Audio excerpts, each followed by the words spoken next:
Good morning, YouTube. How are you this morning? I'm awake. That's about the best I can say.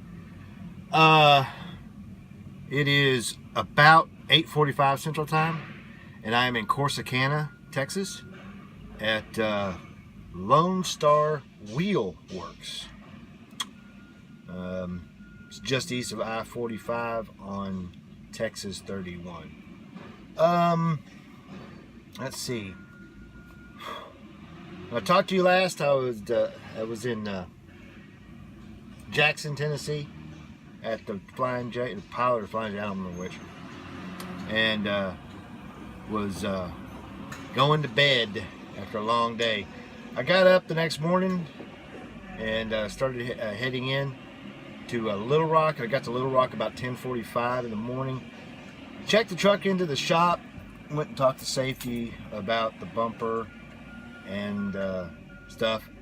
The impression of guys, they're not going to charge me points because they're going to contribute it to the damage from the previous accident that I already got points for, and I was told that they don't double dip. Checked the truck in, and they told me they were really busy, but since I had a load, they would endeavor to be quick about it. So I put down, of course, the bumper and the fact that my fuel gauge hasn't been working right, and that my bunk heater was out. It went out last Saturday. I don't remember if I mentioned it or not in these videos, but it was like 20-something degrees, and it made a bunch of noise, started grinding and quit, and then that was it. Had to start idling after that to keep the truck warm. It happened the Saturday after I left Jet. So, they said, like I said, they said it wouldn't take it very long, so I went and hung out in the driver's lounge. I ran around and did a couple things. I went and talked to the student fleet manager about my last student. He's not coming back, so I put myself ready for another one. I don't know when I'll get one.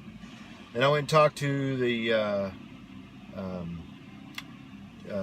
power manager who handles all the tractor assignments and stuff like that. Talked to her about getting a new truck when I decide to stop training. I'm still waffling about whether or not I'm going to be taking it or not. I don't know. I really don't know. And then talked to a few other people and did a few things, and ran into some students of mine who were on the yard, either going home or getting their trucks worked on, that kind of thing. And it was good for a while. And then around 1 o'clock, I noticed my truck hadn't been pulled in yet. It had been 2.5 hours. So I went to check on it, and they said that they were trying to get a spot to get it in the bay, and it was pretty full. They got 10 bays, and they were all full. And so I came back an hour later, and they had put a tag on it to send it to Freightliner, and I asked them what they were doing, what it was going over there for. They said, well, they have to send it to the body shop. So I said, okay. And then when they going to come get it, and they said they have no idea. And I said, what time they close? They said they close on 4:30 at 4:30 on Friday. I was like, that's in 2.5 hours. And he goes, yeah, I know. So I asked him if I could take it over there. And he said, yeah. So I got in my truck and drove it over to Freightliner and checked it in at the body shop. And they said they would get right on it. I mean, quite literally. Matter of fact, I wasn't there 10 minutes, and they had already pulled it into the body shop bay. And it was actually pretty cool because they went and got the parts from the showroom, not the showroom, but the parts room. Brand new unpainted bumper fairing thing, whatever they call it, and a new fog light assembly. And I watched them paint it and then bake it so it stayed on there. And then they had the whole thing done from the time I arrived to the time I left was 41 minutes. That's phenomenal. I've never had service like that at any Freightliner. And I bet you it's because Maverick itself does so much business at that Freightliner. I mean, it's down the street.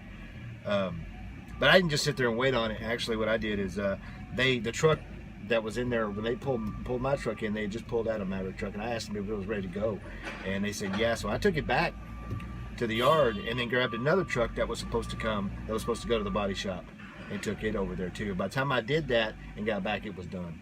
So I drove back to the yard and then checked it back in the shop. And I guess about 30 minutes later, they pulled it in to start working on the bunk heater and the fuel problem. That took a while. I didn't get the truck back till 6:30, and by that time I only had an hour and I think an hour and 20 minutes left on my 14, and I'd already been off duty for like 8.5 hours. So I decided to go to bed, and I slept till, my intention was to get up at 11, but I ended up sleeping till 1. I was so tired. Got up at 1 o'clock, and I was off the yard by 1:15, 1:20, and then started heading down here. It took about 7 hours. I got here at 7:30, and this place looked deserted, but they were all inside. All the whole doors closed. It's so cold. It's in the 40s down here, and it's foggy and wet. So once I found somebody, they had me back in, and then I took everything off, and they're almost done unloading it. So I'll be heading out of here probably in about 15 minutes or so, maybe 20. When I leave here, I'm heading home. Rhonda, one of my fleet managers, issued me a deadhead order on Friday for when this load completes, so I can get paid to go home, because I didn't go home last weekend, which was really nice. I think really nice of her. They usually don't do something like that, and very impressed. So with all the problems I had this week, that little bit at the end helped tremendously. I'm gonna go home and spend time with my dog. My wife and son are out camping for MLK weekend, and I'm gonna go try and pay some bills and take care of a couple other things. Need to find my son a new cell phone. His broke, so gonna just kind of hang out and get some things done. So that's it until Monday. Yeah, until Monday. So until then, y'all have a great weekend. Keep the shiny side up. 73s. Be safe.